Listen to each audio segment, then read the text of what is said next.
देश छोडेर बाहिर आएको पनि 1 वर्षभन्दा बढी भइसकेछ। चाडपर्व आउँदा अलिकति बढी घर अनि आफ्नो ठाउँको याद आउने त स्वाभाविक नै हो।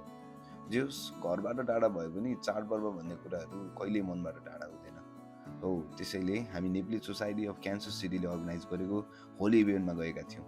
म त्यहाँ जाँदै गर्दाको मोमेन्टहरू सेयर गर्न जाँदैछु। Enjoy the video guys.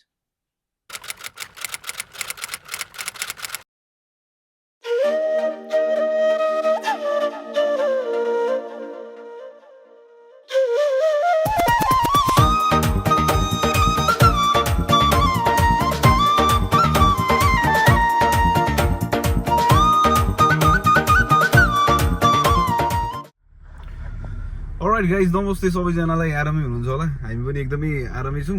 अनि आज चाहिँ होली नेपालमा सकिसकेको छ। हिजो अस्ति है लगातार जोस् अस्ति र निका अस्ति हो क्या सायद।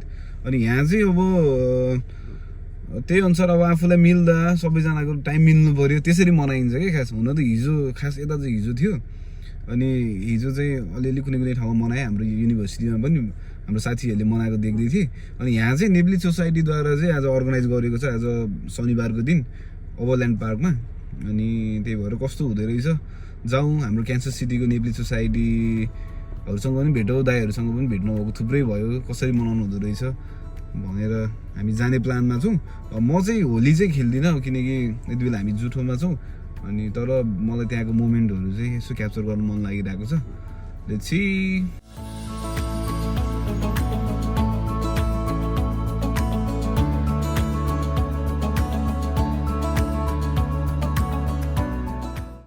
गाइस फाइनली आइपुगेको छौँ है। माहौल हेर्दा ठिकै ठिकै छ जस्तो छ। By how you feeling?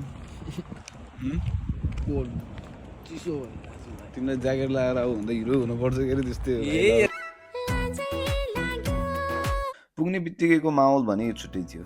सानो एजको बाबु नानीबाट अङ्कल आन्टी हुँदै सबै एजकोले रमाइलो गर्दै हुनुहुन्थ्यो।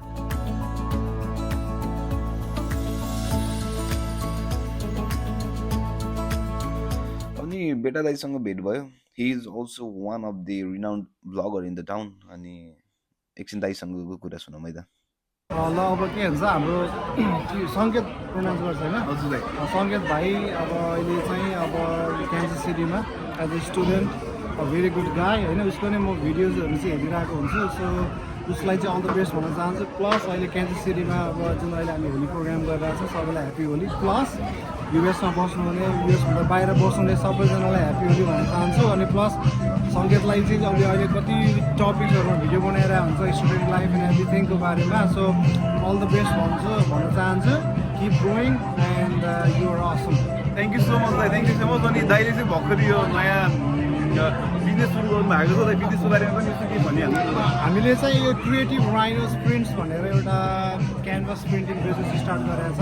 सो हामीले चाहिँ प्रिमियम क्वालिटीको कस्टमाइज तपाईँले फोटो दिनुभयो भने तपाईँको फोटो अनुसार प्लस तपाईँले चुज गरेको अब तपाईँको भगवान्हरूको फोटोहरूदेखि लिएर ल्यान्डस्केपिङ, माउन्टेन्स एन्ड एभ्रिथिङको फोटोहरू छ भने चाहिँ we can print it, we can frame it and we can sell it to you and it's gonna be ready to hang होइन। त्यही भएर तपाईँले यताउति केही गर्नु परेन, तपाईँले अर्डर गर्नु पऱ्यो, घरमा आउँछ, तपाईँले भाइतामा टच गर्नु मात्रै काम हुन्छ। सो त्यही हो। Yes some sample you can show it. Alright दाइ, ल म स्योर सर्ट देखाउँछु न दाइ। Best wishes for you business दाइ। ल है त।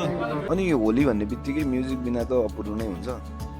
सबै नाच्दै रमाउँदै होली खेल्दै थिए। यही त हो होलीको सुन्दरता।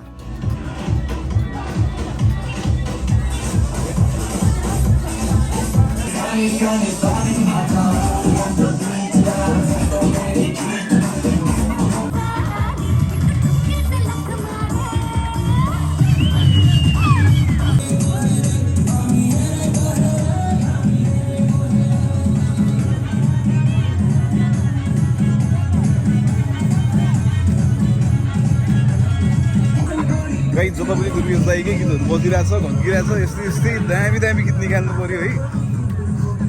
नेपालदेखि अमेरिकासम्म दुर्गेश दाईकै गीत बजिरहेछ। रङ, नाच अनि खानेकुरा मोमो त एकदम मिस हुने कुरा नै हो। दाईहरूले जस स्टोर राख्नु भएको रहेछ, टेस्ट गर्ने मौका पनि मिल्यो। कस्तो छ मोमो? मिठो मिठो। होली केवल रङहरूको खेल मात्र होइन, यो आत्मीयता र नजिकपन बढाउने पर्व पनि हो जुन हरेक व्यक्तिको अनुहारमा झल्किरहेको थियो।